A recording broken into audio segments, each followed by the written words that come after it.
of 5 people who struggle to obtain the medications they need at the prices they can afford. Their stories are familiar to far too many Americans who walk into the pharmacy to pick up a routine refill only to walk out empty-handed, unable to pay the rising cost. Some are tapping into their retirement funds or refinancing their homes, working multiple jobs, or living in endless uncertainty and anxiety about what the next month might bring. This should not be the experience of buying prescribed medications in our nation. The problems consumers have in affording prescription drugs add to the stress that they already feel as they cope with their illnesses. We have a chart, which I'm displaying, that I will defy anyone to figure out. It illustrates just how opaque and complex the drug pricing system is. In this committee's continuing effort to untangle this complicated web of prescription drug prices and to identify realistic, workable solutions, today we will consult with a panel of experts to look behind the scenes. Each of the stakeholders in the healthcare supply chain plays a role, and we all must work together to bring down costs. Combating high prescription drug prices has long been a priority for our committee. 4 years ago, we led a year-long investigation into the causes, impacts, and solutions to the egregious price spikes for certain drugs that had gone off patent. We released an extensive report, and I'm pleased that several of our recommendations are now law. Today, these laws are helping to increase generic competition and improve transparency, but we still have so much more to do to produce lower drug prices. In addition, last fall, I developed bipartisan legislation with then Senator Claire McCaskill that prohibits gag clauses, an egregious practice that concealed lower prescription drug prices from patients at the pharmacy counter. This legislation banning gag clauses is now law so that pharmacists can help ensure that consumers aren't paying more than they have to for the drug they require. Whoever would have guessed that in some cases it's cheaper to use your debit card than your insurance card to purchase a prescription drug? That is so counterintuitive that consumers would never think to ask that question of their pharmacists. Now the pharmacists can volunteer that important information. Last Congress, this committee also held a hearing to uncover the causes of soaring insulin prices, despite the fact that insulin has been available for nearly 100 years.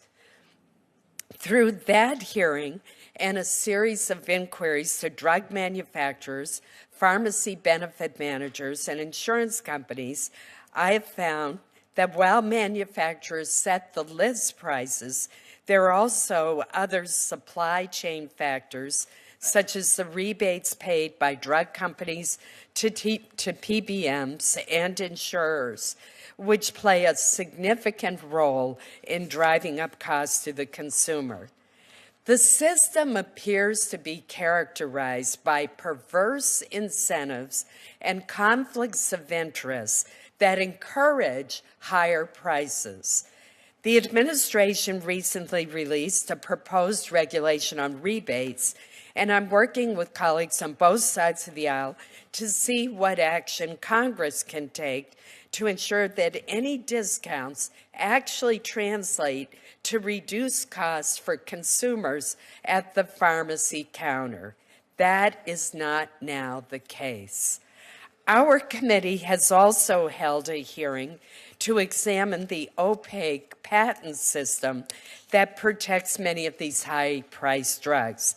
We uncovered the use of patent thickets and so-called evergreening strategies that extend monopolies on blockbuster drugs for far longer than Congress ever intended when it gave the patent protection in order to encourage investment in groundbreaking drugs. For example, Humira, the world's best-selling drug, is protected by more than 130 patents, some of which have terms that extend to 2034. These patents block generic competition that could bring down the price for biologics. This week, I introduced the Bipartisan Biologic Patent Transparency Act, a bill that would help make patents work as Congress intended. The bill would shine a light on disturbing patent strategies and deter companies from introducing patents late in the game in an attempt to prevent lower-priced alternatives from coming to market. By addressing patent strategies that hinder true innovation, this legislation, I hope, will pave the path for newer, lower-cost alternatives.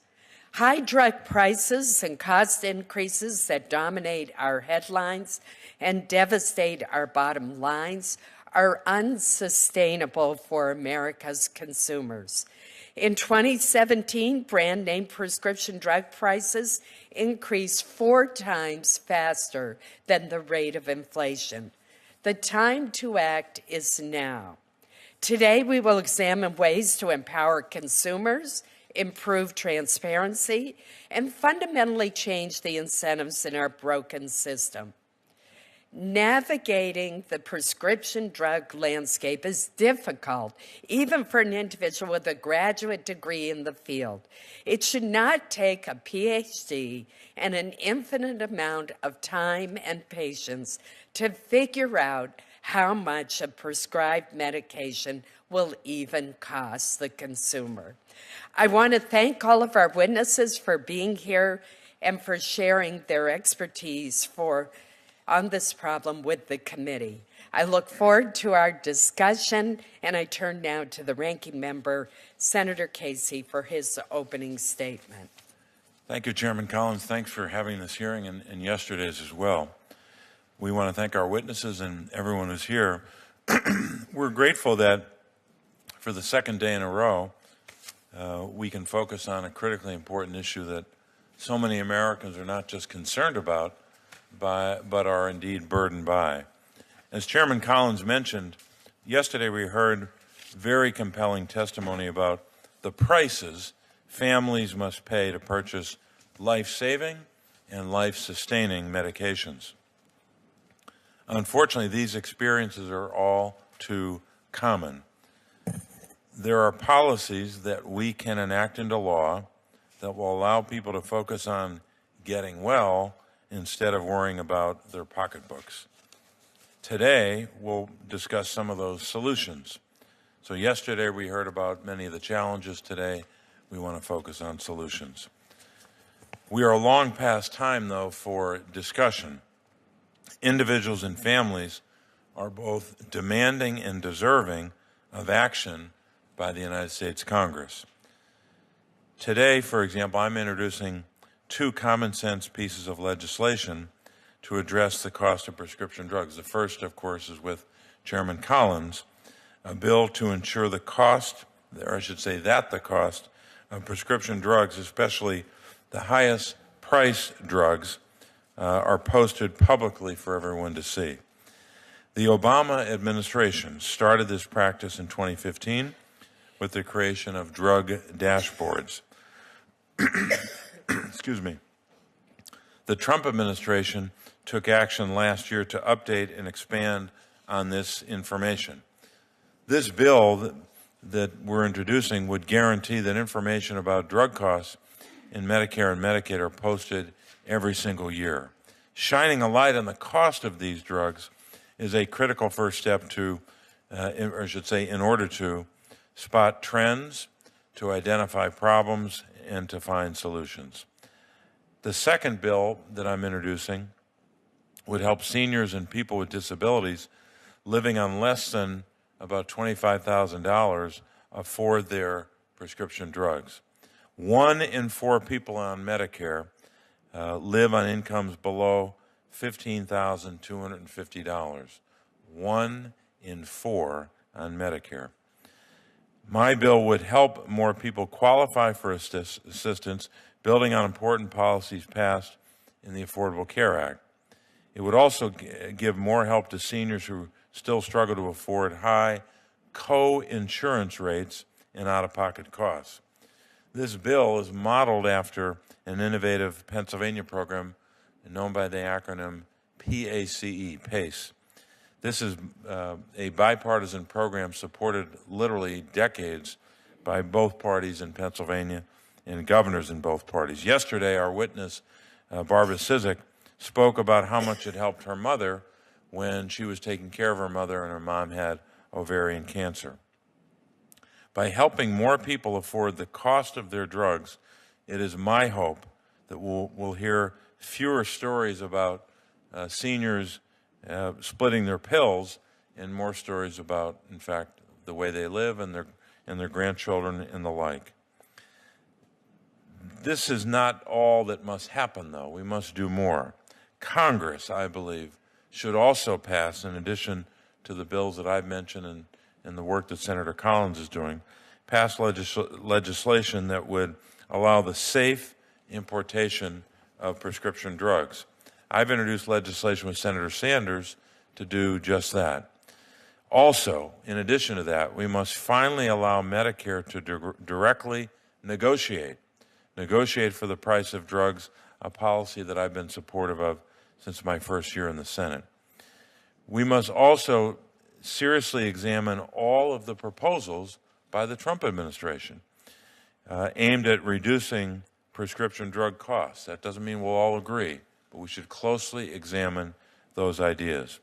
The Aging Committee has historically been an incubator of thoughtful policy, and I think that's true today as well. Drug pricing policy is one of the most complicated, as the chart indicates, that we will examine. But I'm pleased we're holding this hearing today and look forward to moving our policy discussion into action during this Congress. Thank you, Madam Chair. Thank you very much, Senator Casey.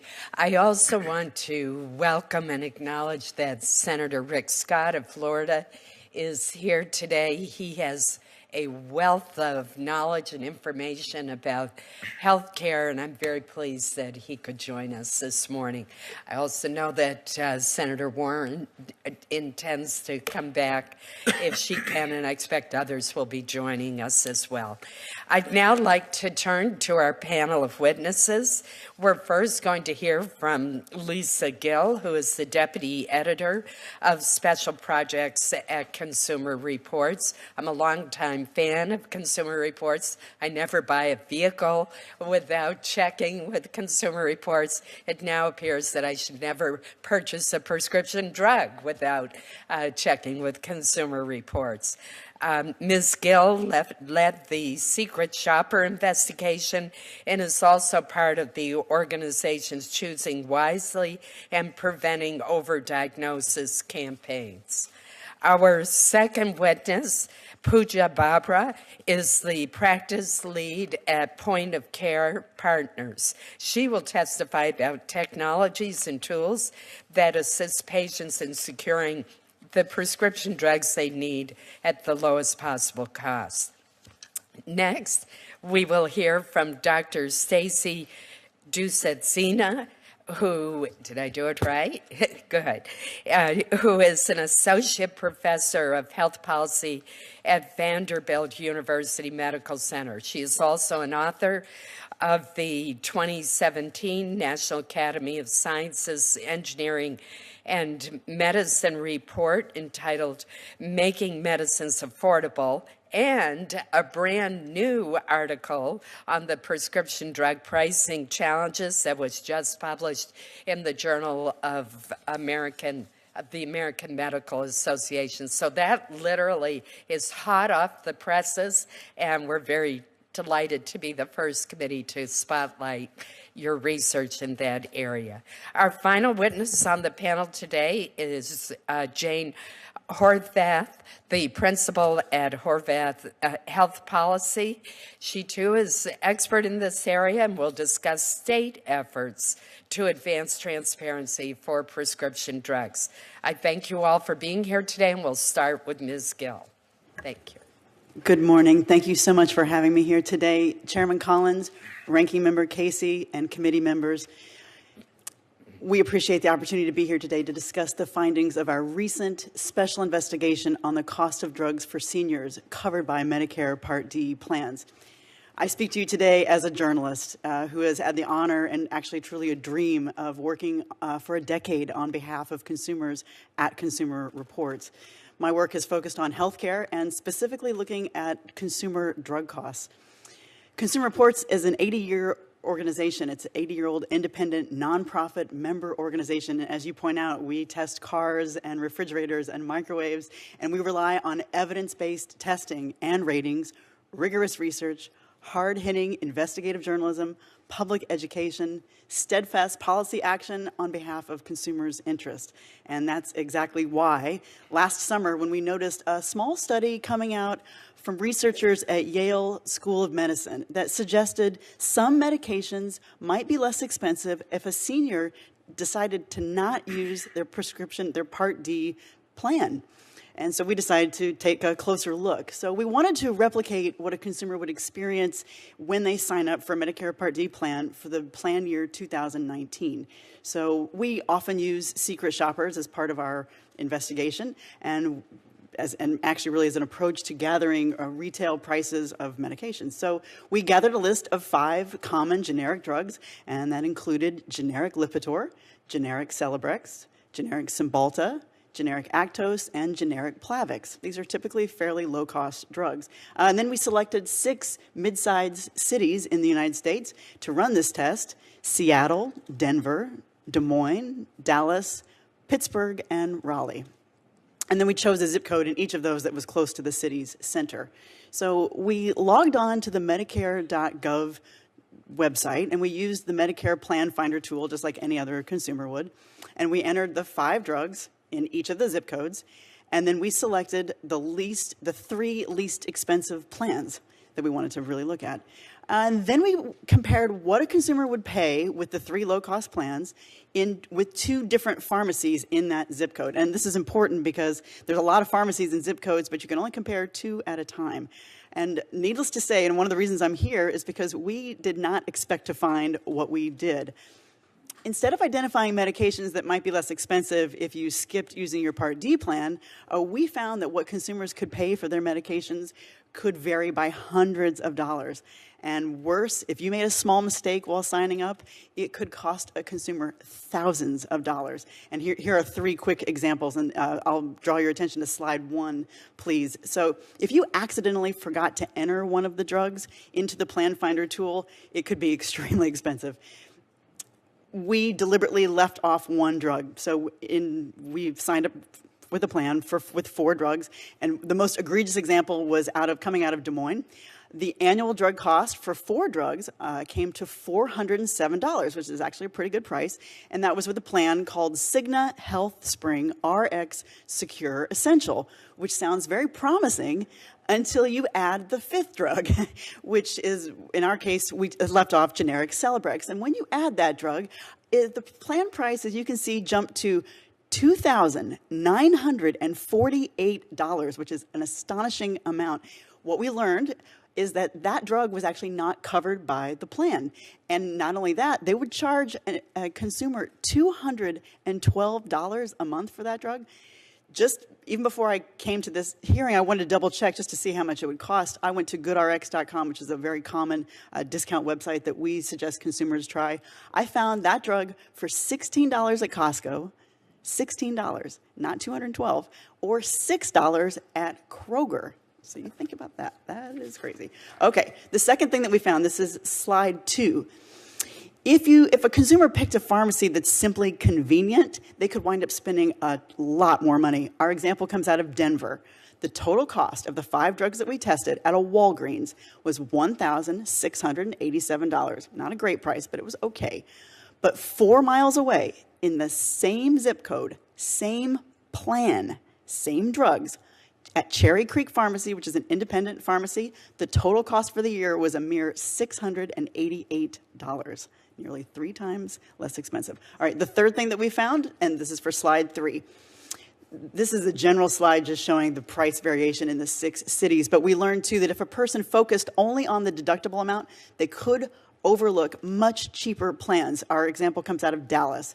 One plan with a low $100 deductible. And I'll remind the committee that a deductible is the amount that a consumer must pay before the insurance kicks in. That $100 deductible plan would actually cost a consumer $1,592 for the entire year for those 5 drugs. But another plan in the same area with a $415 deductible would actually cost a person just $574, which turns out to be a pretty good price. These results helped us formulate some consumer tips, but there were 3 quick specific problems I'd like to point out to the committee. First off, it was very difficult to untangle how well any drug was covered by the Part D plan. The second thing is that these preferred pharmacy agreements between a store and a plan meant that this is what generates these insane price differences within the same zip code. And by the way, it was extremely difficult to tell when you were signing up for a plan which is actually the preferred pharmacy. It disappears as you go through the tool. And then the third and final thing is that having a preferred pharmacy could mean that your favorite pharmacy in your zip code, where you've had a relationship with those pharmacists for many years, could charge for the same 5 drugs 2 wildly different rates with 2 plans. And our example again comes out of Denver. 5 drugs, same pharmacy, 1 plan, $524. Another plan, $1,686. So it's clear that it is essential for consumers to have clear, comparative, easy to understand information, and we are pleased this committee is looking at the topic. Thank you again for the opportunity to testify on this important issue for consumers. Thank you so much for a truly fascinating presentation. We'll now go to our next witness, Ms. Pubra. Thank you so much, Mrs. Chairman, Ranking Member Casey, and distinguished members of the committee.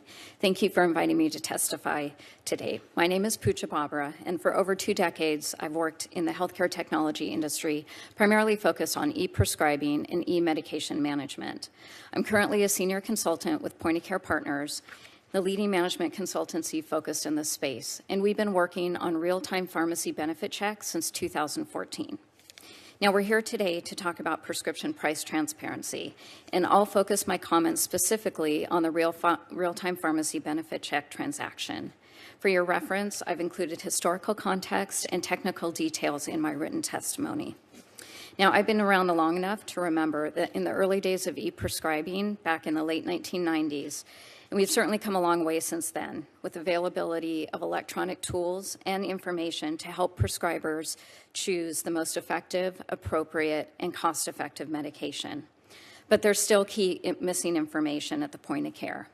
The real-time pharmacy benefit check transaction is really in response to prescriber challenges at the benefit information that's being provided in the electronic health record today.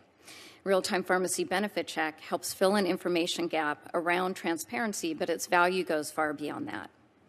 The transaction standards being developed by NCPDP, the preeminent ANSI-accredited standards development organization for prescription transactions in the ambulatory, long-term care, and post-acute care settings.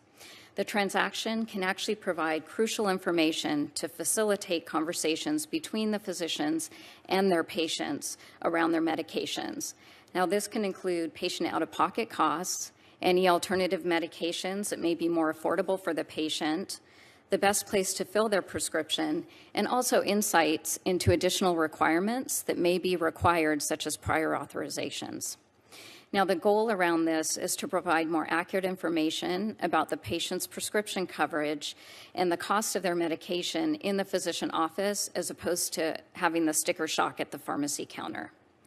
Now, studies have shown that cost is the #1 reason that patients are abandoning their prescriptions and not adhering to their medication treatments. In other words, the provider prescribes a medication, but the patient doesn't fill the prescription, or the patient fills a medication and then only takes a partial dose because it's too expensive to get a refill. And we heard some of those stories yesterday from the patient testimonies. Now, both of these scenarios will likely lead to greater healthcare costs down the road, leading to additional office visits, unwanted ER visits, and potential hospitalization. But by providing insights into the cost of the medication to the prescriber, we believe that real-time pharmacy benefit check will enable prescribers to ensure that the prescriptions that are written actually get filled and the patients are taking them as prescribed, which will in turn lead to greater public health. Now, there are a few shortfalls with the real-time pharmacy benefit check as it's being deployed today, including the lack of information about potential cost savings, discount programs, and other financial support programs. It's also important to note that the transaction only provides the pricing on a patient's pharmacy benefit, not their medical benefit. And often expensive specialty medications are actually covered under the medical benefit, and the real-time pharmacy benefit transaction will not show that pricing. Use of the real-time pharmacy benefit check is also somewhat limited in scope today. It's primarily used by prescribers through their electronic health records. And we believe that it's important to expand the reach of this transaction to the patient and the patient caregivers. Finally, we believe the real-time pharmacy benefit check should be expanded to incorporate additional information related to patient out-of-pocket costs for the drug. Specifically, patients and their caregivers should have information that will help them determine whether they should obtain their medication under their prescription benefit or pay cash at the pharmacy. Tremendous progress has been made with the development and utilization of the real-time pharmacy benefit check, but to date, the business cases have been focused on payers, PBMs, and the providers. And we're confident that widespread use of the transaction will yield a public health gain while at the same time enabling patients to receive their medications at the lowest possible cost. I thank you for the opportunity to testify today, and I'd be happy to answer your questions.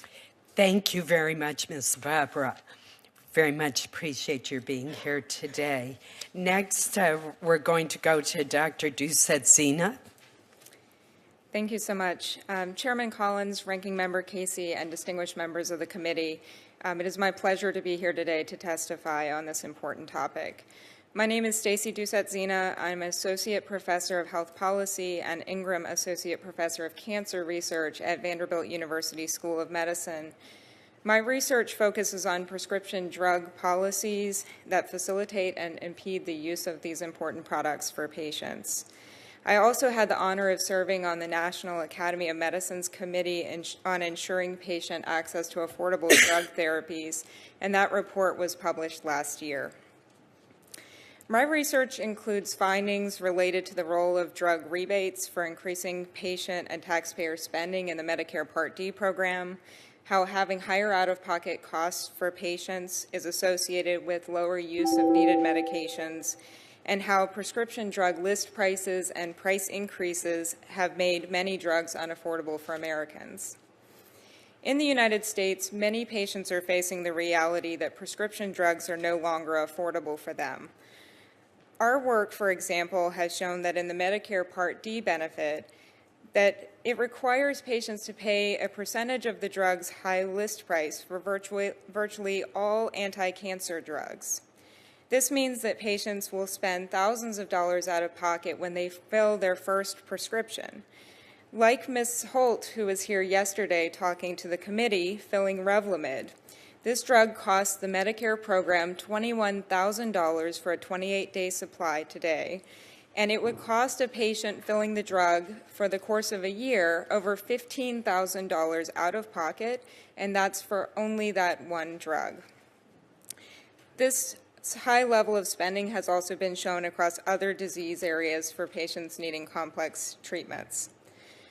Commercially insured patients are also exposed to high out-of-pocket spending, so this isn't only a Medicare Part D problem. Deductibles and coinsurance, where patients pay the full price of a drug when they fill it, or when they pay a percentage of the drug's list price, have become much more common in both commercial health plans and under the Medicare Part D benefit as well. Under these arrangements, patients are being asked to pay based on a drug's list price, which can be much higher than the price that is paid by the PBM or the health plan itself. As an example, a patient filling an 84-day course of hepatitis C treatment, a very important curative therapy, would have their out-of-pocket cost under Part D calculated based on a list price of $93,000. Instead, their health plan and PBM are likely to be paying closer to $35,000 for that same product. Now, it would be beneficial to share that lower price with patients and have their costs calculated on the lower post-rebate price, but I argue that this would also result in a significant financial burden. Best case scenario, patients paying on the $35,000 price would still have to pay out of pocket over $4,000 to fill that drug. I think that's very much unaffordable for many people. Insurance should be designed in a way that protects people from financial catastrophe when they're sick, and today's Medicare Part D program does not do that. Instead, patients who need expensive drugs or who need a lot of drugs are exposed to unlimited out-of-pocket spending on the program. Congress and the American public have heard and will continue to hear from stakeholders within the supply chain, and they all will point to one another as the key problems, but in fact, they are all part of the problem, and they all need to be part of the solutions. This is a complex area, so solutions are also going to be complex. But when considering solutions, I would recommend the committee focus on three key goals. The first would be that we should ensure that patients have access to high-value drugs at a reasonable out-of-pocket cost for them. The second is to consider ways to remove incentives that are in the system for high list prices and price increases. And the third is to reward innovation, true innovation by pharmaceutical companies by paying for value. I thank the committee for the opportunity to be here today, and I look forward to working with all of you on solutions and look forward to your questions. Thank you so much for your testimony. Ms. Horvath. Thank you, Madam Chairwoman and Ranking Member Casey and members of the committee. I really appreciate the opportunity to be able to talk about this complicated but very important topic today. So my name is Jane Horvath. I'm currently a consultant, and I work pretty much exclusively with state legislators, state agencies, and state national associations too, on describing the drug financing and supply system so people can understand it, but then also on cost containment policies. And specifically, I've worked with California, Nevada, and Oregon on their transparency implementation and/or their legislation and/or their implementation. Transparency is a really important first step in managing drug costs. Transparency has improved the policymakers' understanding of how things work and understanding what they still don't know how it works, but it's an opportunity to figure out how things should work. States and federal government have taken really important first steps, in my view. On the federal side, CMS has the dashboards that Senator Casey referenced a minute ago for Medicare and Medicaid, and even rebate information on Medicare, which I think is really important. And CMS also has the National Acquisition Cost Database, which is a great research tool for policymakers and researchers. There's nothing else like it that I know of. And for states, they have done transparency and are doing transparency on drug prices and drug price increases, transparency on insurer drug spending, net and gross as a percentage of premium. It's all very interesting data. And more recently, transparency on the PBM business model and how that impacts the whole financing chain. And just so you know, I tend to think of things as the supply chain and the financing chain, and it does untangle the web a bit and makes things a little clearer. So that's how I will discuss it today. So these have created really important discussions everywhere. But today, I advise states, if they ask me, not to pursue any further transparency legislation. We have 8 states now with very good transparency legislation. Maine is implementing transparency legislation. Vermont has excellent legislation. Oregon and Nevada have good, and California. And almost everything that the states are collecting is going to be public. So, I think states don't need to spend a lot of resources reinventing these really complex databases to capture and release this data. And I think that feds can help states do more. I think it would be really interesting to ask the Office of Personnel Management for their plans to produce very similar data to what the states are producing, insurer, PBM, manufacturer.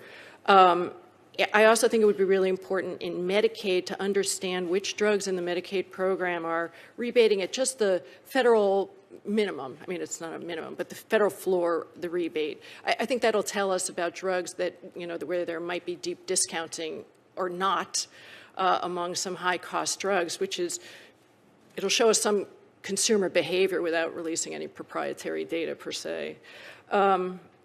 And then I think looking at in Medicaid again, there is a cap in what a manufacturer's rebate liability is at 100% of really the market price. And they get to that cap basically after they've had a whole bunch of price increases. So even if you follow the formula to the end, the rebate might be 140% of the market price of the product, it's kept at 100. And I think it would be really interesting to know how many drugs and which drugs have reached that 100% cap in liability. That'll tell us something about price increases, I think, industry-wide. And I'd like to very briefly move beyond transparency, because I think transparency is the first step. And federal law and federal case law really do hamstring states in their ability to really affect consumer costs of prescription drugs. But there are a couple things that I think the federal government can do to really open up state financing innovation here. And one would be to expand the list of countries from which state programs can import drugs. This would certainly help Florida, since Florida's population is almost the size of Canada's. Clarify that patent law does not limit state ability to regulate patented prescription drugs. And exempt from Medicaid best price state programs, sort of large state cost control programs, innovative programs. In Q&A, I can explain why that would be important. And then finally, just to uncap that Medicaid rebate liability that I described a few minutes ago. So that's it. So thank you. Thank you so much for your excellent testimony. Ms. Gill, I want to start with you. I thought it was so interesting as you went through your charts that not only is the choice of plan important, but also the choice of pharmacy. And I don't think most of us think about that the differences in price may occur at the pharmacy level as well. So that was really very illuminating. I remember how shocked I was when a group of pharmacists in Maine came to meet with me and told me that in some cases prescription drugs would be less expensive if the consumer did not use insurance. That just never would have occurred to me. Based on your investigations of prescription drugs that seniors commonly take, could you give us some idea of how often you found that the price would actually be less paid out of pocket rather than using insurance? Sure. So out of the 18 plans that we looked at across the United States, in total, about 18% of the time, it would have been less expensive if someone went outside of their plan. Now, what's important to note is that we actually don't typically recommend that because you really want that amount of money that you're paying to go toward your deductible. But it just depends on where you are as you're reaching the donut hole. That is amazing, but you're right. The downside is that it doesn't count toward your deductible. Doctor, I want to talk to you about a comment you made about our need to remove the incentives for high list price. I'm very intrigued by this because as I look at the system, part of the problem is how pharmacy benefit managers are compensated. And if they are compensated through the rebate and as a percentage of the list price, and the pharmaceutical company knows that the pharmacy benefit manager is going to make the decision on whether or not their drug is included in the formulary of the insurer, isn't that an incentive for the pharmaceutical manufacturer to keep the list price high?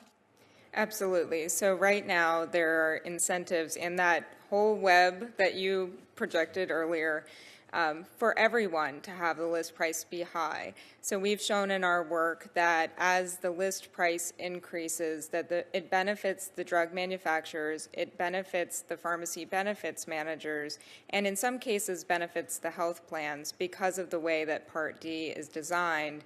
It does not benefit the consumer, and it also does not benefit the taxpayers because most of the spending, once people have hit the catastrophic phase of the Part D benefit, is going to be paid by taxpayers through the reinsurance part of the benefit. So if you change the compensation for pharmacy benefit managers so it was fee-based rather than a percentage, would that help? So I think we need to move away from percentage-based payments for pretty much everyone in the supply chain, not just PBMs, physicians as well. But yes, I think that could help in some ways to just pay a flat fee for those services rather than paying based on the spread pricing or paying a percentage of list price. I think that would absolutely be a step in the right direction. Miss, I'm sorry that I keep having trouble with your name. Barbara? Yeah.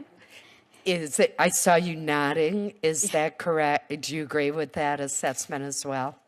Yeah, well, I just think that, the fee-based we need to start really looking at outcomes as opposed to actual fee-based pricing, in my opinion. And I'm here to talk about the technology, but I do agree with that statement as well. Thank you. Senator Casey. Thank you very much. I want to start with Ms. Horvath on the question of transparency. As I indicated earlier, at least implicitly, there is one thing, maybe only one thing, that the Obama and Trump administrations agree upon, and that's that the cost of prescription medication should be available to the public. That's the dashboard issue in legislation I mentioned. This started with that administration maintaining an online drug dashboard, including a snapshot of average spending for any given year and over time for hundreds of prescription drugs. Obviously, we need to keep that updated every year.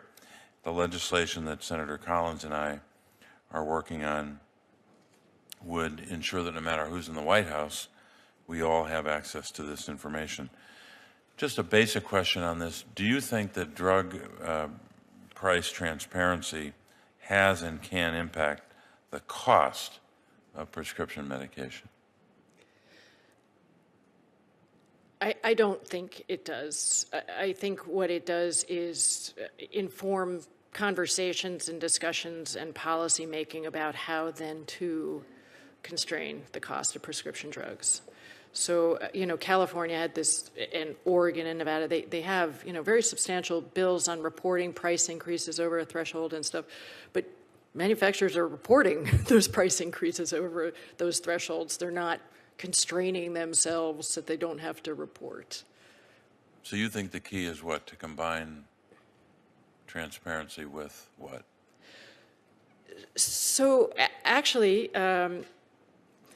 I think that there's only really a few ways to make sure that on the financial side, the transactions, the benefit of rebates and everything else get to the consumer at the point of service. It is a controlled importation program, or like I'm working on with several states now, setting all payer upper payment limits. So, once you do that, you are able to watch and monitor for competitiveness in the system, watch and monitor for price increase, people taking margin basically on the price of the drug. And I think when you do that, then you can move more to fee-based, paying people for their services by fees instead of percentage basis on the cost of the drug. And I wanted to just say one thing about eliminating PBM rebates. To the extent that the PBMs pass through those rebates to the health plan, that goes basically to offset the cost of the premium. So, they do serve an important function, and to just, shut that off means that premiums will rise because we don't necessarily know that the drug cost is going to go down. So I just throw that one caveat out there about eliminating rebates. My next question, Doctor, for our testimony yesterday on the cost as it pertains to individuals, we know that, and I focused a little bit in my opening about the one category of folks who are both seniors and low income. They're the most likely to face these difficult choices that we've talked about. Some of the lowest income seniors who are both low income and have no savings can qualify for a federal assistance program, which has been called, the vernacular is extra help, to cover some of those costs. But even with extra help, high coinsurance costs or high coinsurance rates can put needed prescription drugs out of reach. Can you tell us what your research shows about seniors who qualify for this so-called extra help program but still struggle to afford their medications? Absolutely. Thank you for the question. One of my trainees has actually done some work on this area, and it's the first study that I'm aware of in this space looking at individuals who qualify for the partial subsidy or extra help. And what we found were that for people who were taking certain cancer treatments, that those who were in the extra help program actually did worse than people with no help or who had Medicaid.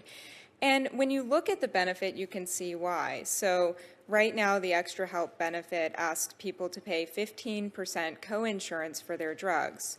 Now, we were studying drugs that cost upwards of $10,000 per month, so you can imagine if you have very little savings, you almost qualify for Medicaid, but you don't, that you could find yourself being completely priced out of those important drugs. Mm-hmm. Thanks very much. I know I'm over time. Thank you. Senator McSally. Thank you, Madam Chairwoman. I appreciate you holding this hearing on this important topic. There's so many people in Arizona, seniors and others, that are really struggling to afford the prescriptions that are life-saving prescriptions. So I appreciate all the testimony today as we try and solve this issue.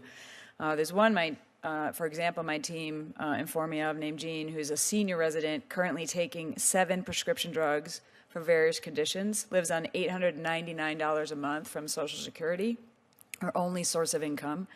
She has to cut back on food, cannot make repairs to her home, has no income left for anything else. She says the only way she can exist if she runs up large debt on her credit cards. She's expressed she needs these drugs to live and cannot go without them. And increasingly, more and more seniors we see are having to choose between prescription drugs and their other, payments for just surviving. In Arizona, many people are then going to Mexico in order to get access to medication they need. And we have other reports. It's been reported in Arizona, 100 different medical practices have been implicated for black market supply chains with counterfeits that people are turning to because they can't afford the drugs at the pharmacies. There was a citizen of Arizona named Betty Hunter, had lung cancer, received a counterfeit infusion of a cancer-fighting drug, and in the end, the FDA found the medication contained water and mold. Ms. Hunter died a few weeks later. So this is what's happening to people because they can't afford the medicines they need to stay alive. They either have to choose between food or their medicine, or they've got to go to Mexico to get it, or they're relying on counterfeit drugs. I mean, this is not acceptable, and I appreciate all of the discussion on what we need to do to bring down the cost of drugs, but then also make it transparent. I know it's a complex issue, but why can't we have an Expedia.com of prescription drugs? So even if you're trying to get it from a pharmacy, you can at least look at when your doctor says, which one should I send it to? And the answer is like, I don't know, this one, or this one, that you can actually look and see which one is going to be the cheapest for me, and then send it there. Like, what barriers do we need to just provide that basic transparency so people can shop around? Anybody want to jump in on that? So I'll take that. So the real-time pharmacy benefit check that we now can offer to physicians is currently available between the PBM and the physician in their electronic health record. But part of the issue with that is it's only giving you the cost that under insurance. So right. It's great information, and the workflow today is you do usually have a favorite pharmacy that you're going to. So when the physician checks that price, it's going to show you the price at that specific pharmacy under the insurance coverage. But we're actually working, there's an organization called the Karen Alliance, which is a bipartisan organization that's looking to bring this real-time pharmacy benefit check to the patients. Right. Exactly. And as we heard, the cash price may actually be better than what's covered under your insurance. Exactly. And so you would be able to, basically shop around, figure out that cash price. But then the other piece is, if you pay cash at the pharmacy today, the insurance company may not know that. So we really need to be looking to close that loop, because they may not know that you've actually picked up that medication. Right. I mean, we should be able to type in your zip code, just like everything else we do, search within 10 miles, and then figure out what the cost is going to be, and let the patient choose whether they want to pay cash or have it go towards their deductible. This is all about patient choice, patient transparency and competition, so that they're able to afford their basic medicines. I would underscore that by saying that based on the research that we've done, as well as multiple other stories besides this investigation on Medicare Part D plans, I would sum it up by saying that it's a game for consumers, and it's a terrible game. Yes. And so while I appreciate the concept of transparency, we have to have it. It's a function of being able to make a clear choice. At the same time, we are asking consumers to run around, check apps, look at websites, call pharmacies. The amount of administrative burden required to figure out what is the least expensive price. I mean, I make a career off trying to tell people right. where to find it and how to do it. But at the same time, the mechanisms in place to allow that are just, that's what has run rampant. I mean, whether it takes rules, laws, regulations to stop it, probably what we'll So what barriers do we need to remove? We do this for literally nearly everything else in our life. Type in your zip code, pull up the numbers, click on the one you want. What am I missing? So, it's complicated because the consumer isn't necessarily the one paying the largest part of the bill. So the insurance company has a role, and I think that's one thing that makes the technology so different, is because you're trying to take into account all of these factors. I think that the point of, Consumer Reports, whose job it is to investigate these things, found it to be incredibly difficult to be able to find the drugs at the lowest price. I think it really highlights that we should have policies in place that make it pretty straightforward for people. Exactly. Make the drug that is preferred and cheapest for the plan the lowest cost for the patient, and make it a low cost and predictable cost.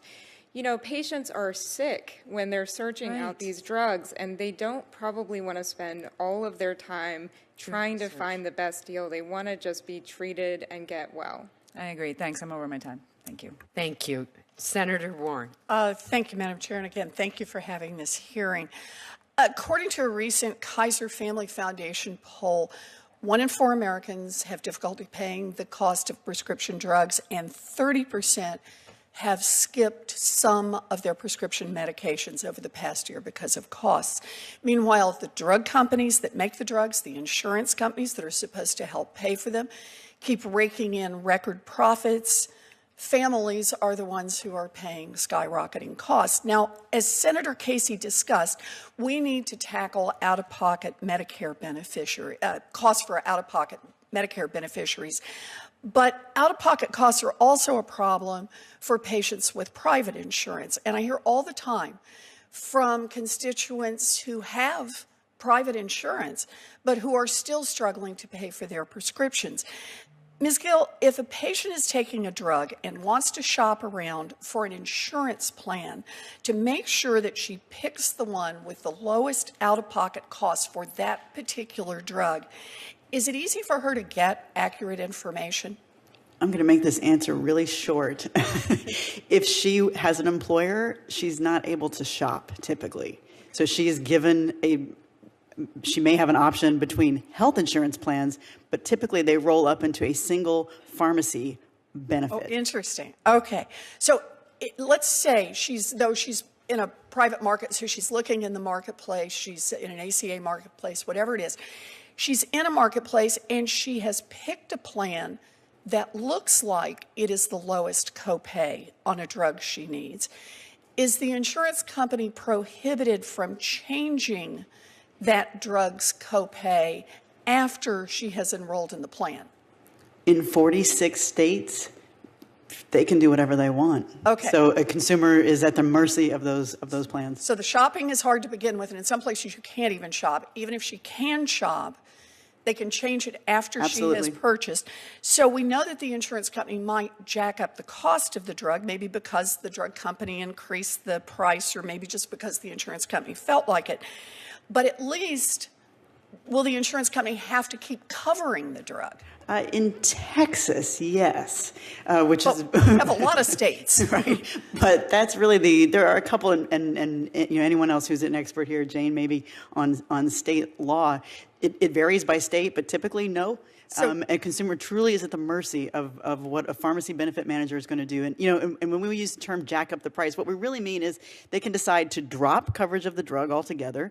They could decide to move it on a tier. Most consumers don't really even understand what tier means. I think that's one of the problems. And so the consumer is also not able typically to shop around afterwards looking for another plan. So they're locked in for the year. So even this highly motivated patient who really puts a lot of energy into shopping, Right. The answer is she has multiple ways she could get stuck at the end of the day with very high copays. So, Dr. Dousset, Zena, let me just ask, how does it impact patients when the copay on a drug rises mid-year or a drug gets dropped from coverage?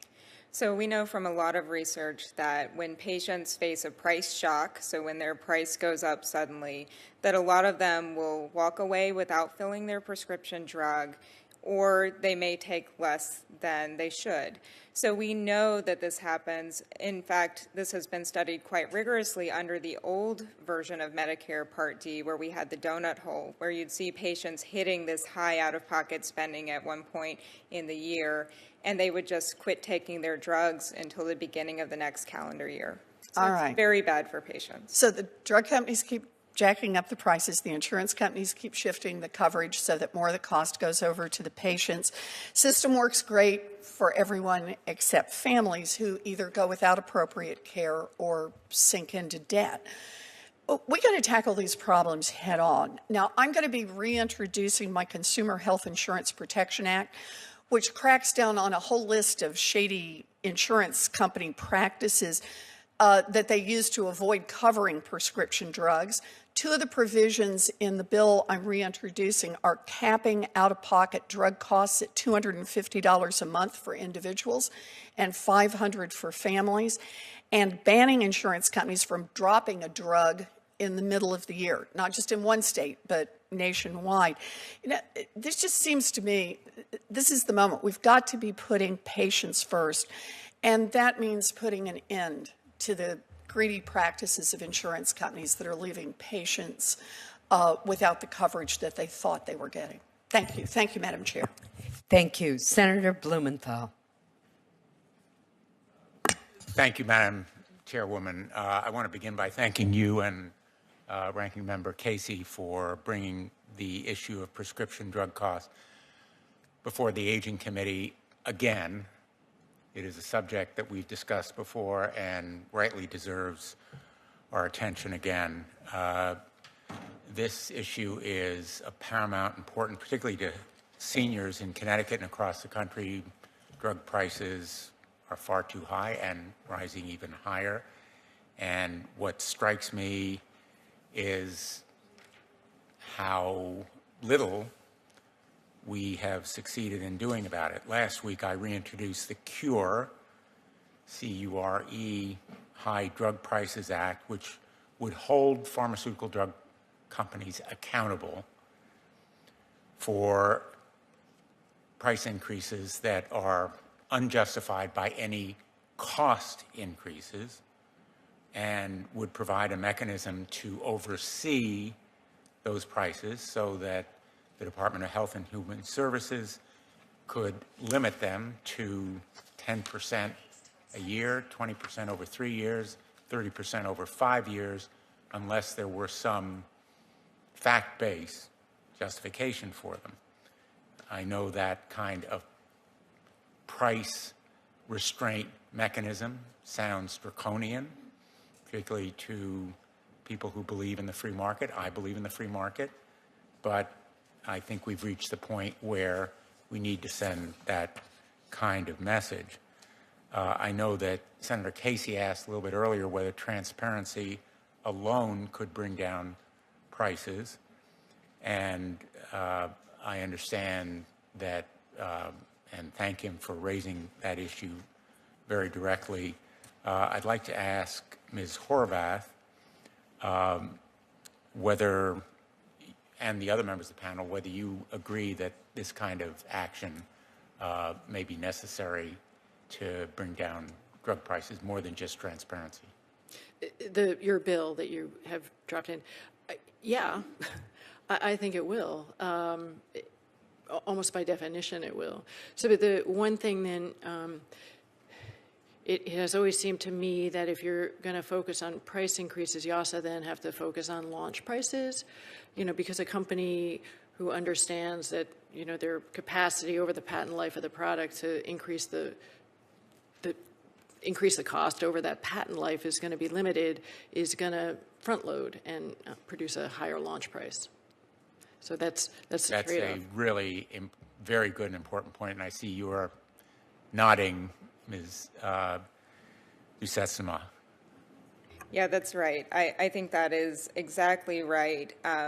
I do also applaud the idea of being able to use transparency efforts to understand real drug price increases and thinking about how to try to limit those price increases, but completely agree that if you put a signal out that you're going to start clamping down on drug price increases and not doing something about launch prices, you will end up in a probably same or worse position.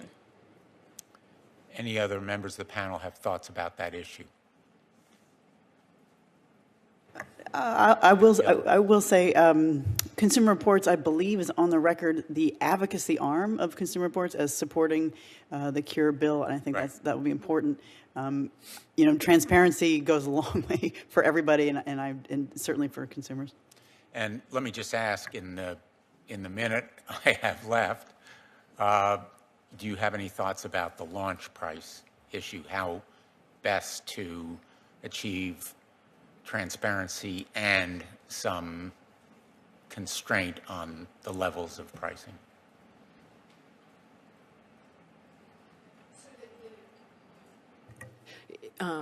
Manufacturers properly, to some degree, focus on the value of their drugs. And most drugs are really invaluable to the quality of a person's life or even their life writ total, but they're not affordable. And I think we need to start making a distinction between affordability and value. And I think we need to move the discussion to affordability and away from value, because there's lots of things in life that are invaluable to, like clean water, but it is affordable for people to be able to pay their water bill in most cases. We need to start thinking it more in those terms. Yeah, I might, just in conclusion, say what concerns me is not only the launch, but in a sense the relaunch, where the patent process may be abused and an old drug may be put in a pill of a different color and a new patent obtained, and thereby generics kept off the market and prices increased. I know this is a vast oversimplification, but I think it is a real problem, and I want to thank the witnesses, and thank you, Senator Collins, Senator Casey. Thank you. Senator Braun. Thank you, Madam Chair. Transparency is one thing. Actually, the people that use the system embracing that transparency is another thing. 10 years ago, when I took on the whole gamut, not just prescription drug prices, but basically health insurance being so paternalistic, giving us so few tools to use, I can tell you it took a radical system change within my own company with a little bit of wishful thinking to make sure it was all going to work. So we set the stage for using the meager transparency tools that were available, but trying to create a culture where we emphasized prevention, not remediation, and just engagement among my employees in their own well-being. So we basically, in the process of trying to find that transparency, which was so opaque 10 years ago, we actually were able to. But it took a little bit of coaching and encouraging through some skin in the game among our employees before they really looked hard. Because with low copays, and any of the panel, I'd love to hear your thoughts on this, which keep skin out of the game, how do you make that big jump to where if you do have transparency, that you can even get the people using the system with copays to use it? Because we couldn't really get much traction on lowering healthcare costs until we crossed that big divide. And when we did, things started cascading to where we started saving a lot of money. So how do we get a paternalistic system, the people that have been using it, to embrace transparency when you've got things like copays? Any of the panel that would feel comfortable answering that? So I think the first step in that is just helping the patients understand and the caregivers understand even what they're going to pay. I think we heard yesterday just a lot of confusion about, I get to the pharmacy and I don't even know what I'm going to pay that month. So I think part of it is just giving the tools to the patients and the caregivers to even understand what they're going to be paying out of pocket. And once you do that, then you can start, maybe putting in some of those incentives or things that will actually get them more skin in the game. But I think at this point, there's just so much confusion out there that you're not even going to get to that point that you want to get to yet. So most plans do have copays. And if a copay is only $10 or $20, do you think they'll even make the effort of trying to shop around? I think at that price, maybe it's not worth it, but I think we're hearing enough, and with more of the specialty medications that are coming into the market, you're seeing more and more of those copays, and you're also, with the high deductible plans, even when you have a low copay, it's not necessarily, to me, I think the plans have changed enough that you're not even seeing those low copays anymore, just because of so many of the high deductible plans that are out there. Okay. One of the things that you could do as an employer are things like reference pricing, which is a strategy that is being used in some cases to say you as the employer or insurance company have picked a low price product for you as the preferred drug. You set that cost really low for the patient. And then the other choices are much more expensive. So it really helps to align what patients are doing with what's the lowest cost for the health plan and hopefully the highest value overall.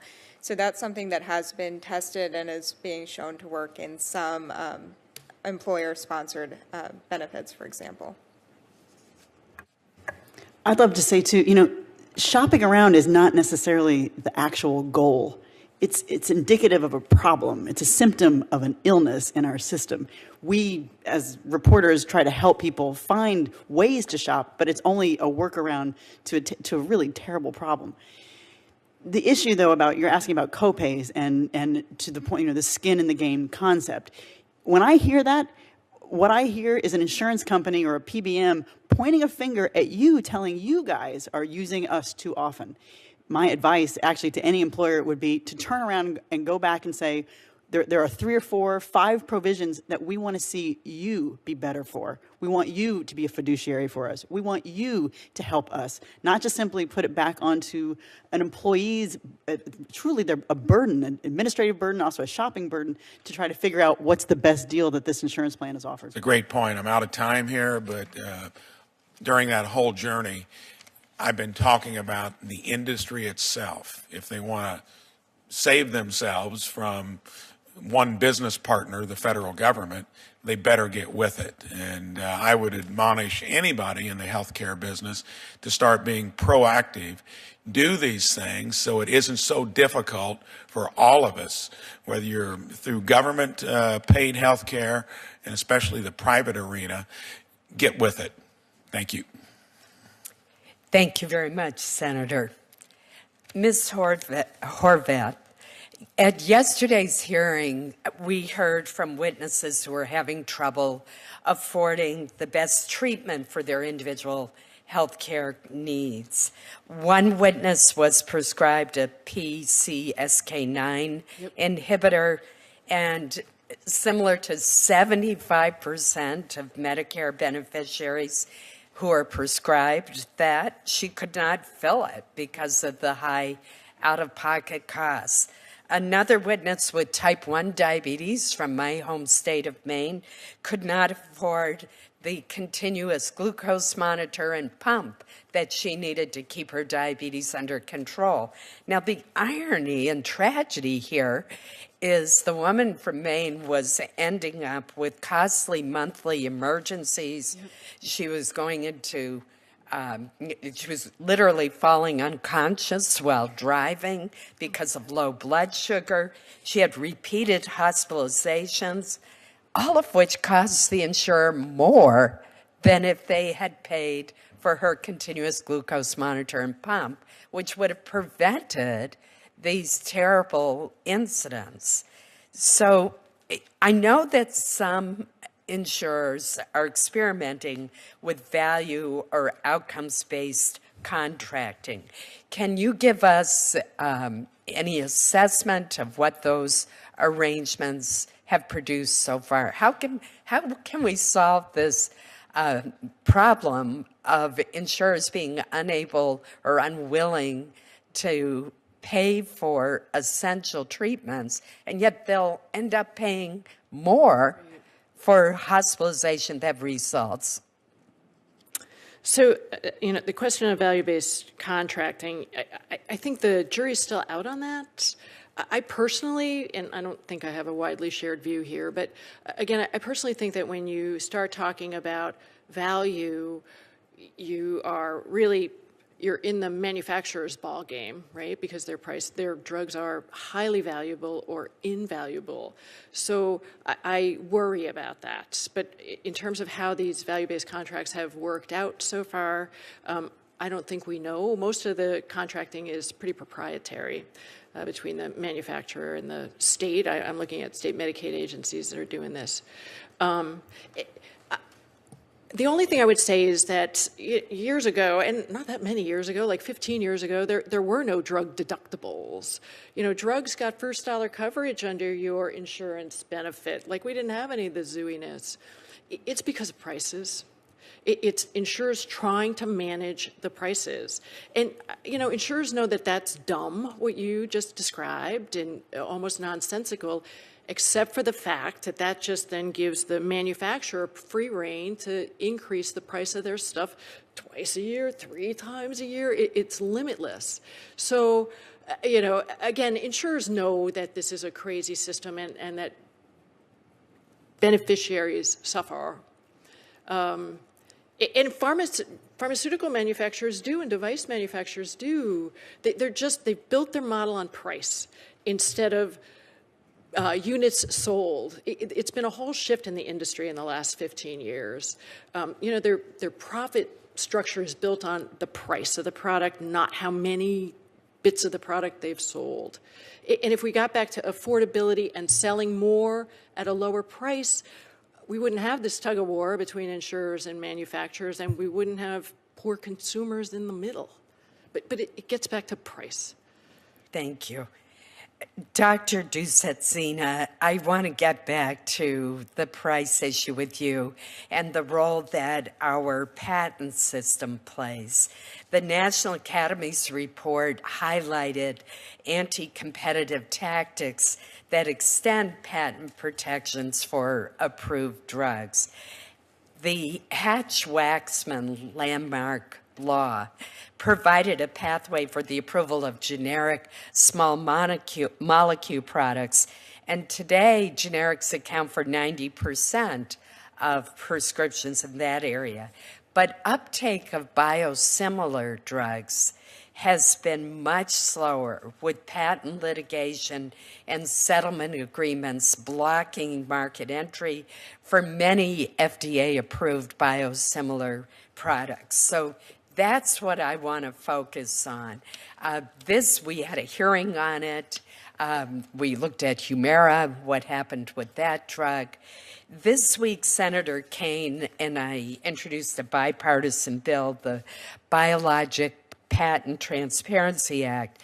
And what it does is require the makers of biologics to publicly disclose all the patents that protect their products. So the idea there is it would give the prospective biosimilar manufacturer the information they need to know what they're getting into and also to challenge weak or invalid patents earlier in the process. Perhaps a more important provision would prevent or deter the brand name companies from filing patents late in the process with the sole intent of delaying market entry. And that's what has happened, it appears, with Humira. So tell us what you think of that idea. Do you think that if we had changes in our patent laws that it would help get the products to market sooner without discouraging the innovation that we all want to pursue and for drug companies to pursue and manufacture drugs that are really going to make a difference? That's a great question, and I appreciate that. So for biosimilars, they are just going to be more expensive to develop than small molecule drugs. The approval pathway is more complex, so it's just more expensive to get those drugs onto the market. That means that they have not quite as large of a price reduction as we would typically expect with traditional generics. So that's why I think we're seeing slower uptake and less formulary coverage for biosimilars than what we would hope. So I think any steps that you take that would make the path to developing those products easier, clearer, less risky will probably help to make that pathway smoother for those companies and potentially could lower their prices ultimately. Thank you very much. Senator Casey. I just have one question for Ms. Gill. I've been thinking about your testimony and the work that you had done on the Medicaid or Medicare Pathfinder tool. We know now that CMS has recently announced they're going to be making some improvements. If you were designing or itemizing recommendations this committee could make to CMS as they consider those improvements, what would you recommend or suggest to us? Wow, I appreciate that question. Thank you. I would say based on our investigation, just being able to see what's a preferred pharmacy in your area would be really helpful to a consumer. Mm-hmm. The other thing that we saw from the investigation is that being able to compare more than 2 pharmacies at a time would also be extremely helpful. Perhaps even looking at at different zip codes. Many people don't just shop in the area in which they live. There can be quite dense zip codes. At the same time, being able to very clearly show how well the drug is covered, and not simply by things like Tier 1, Tier 2, or a preferred generic versus generic.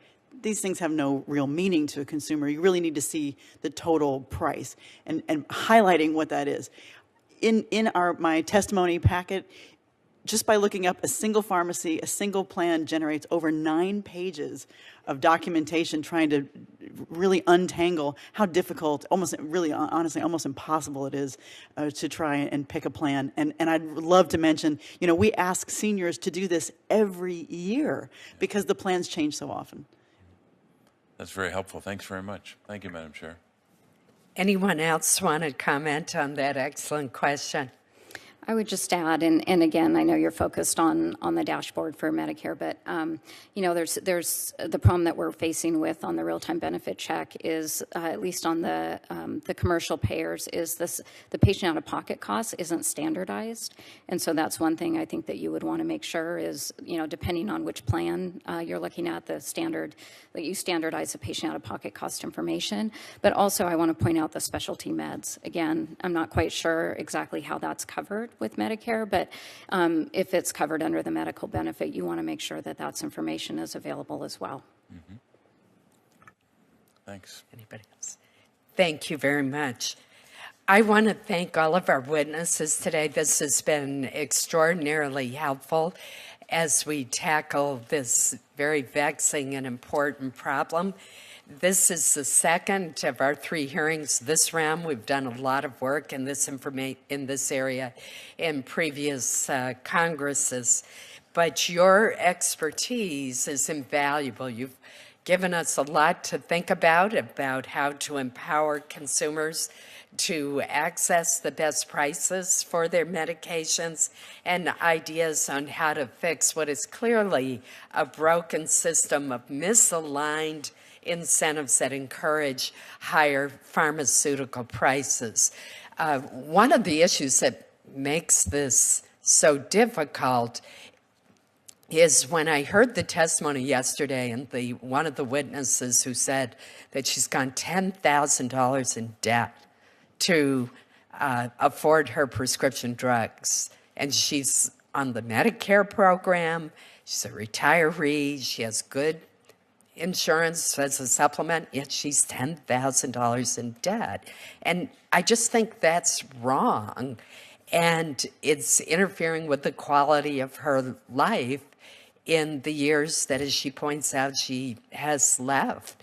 And my first thought was, well, why isn't there a cap on the out-of-pocket costs in the Medicare prescription Part D program? And I was surprised that there was not.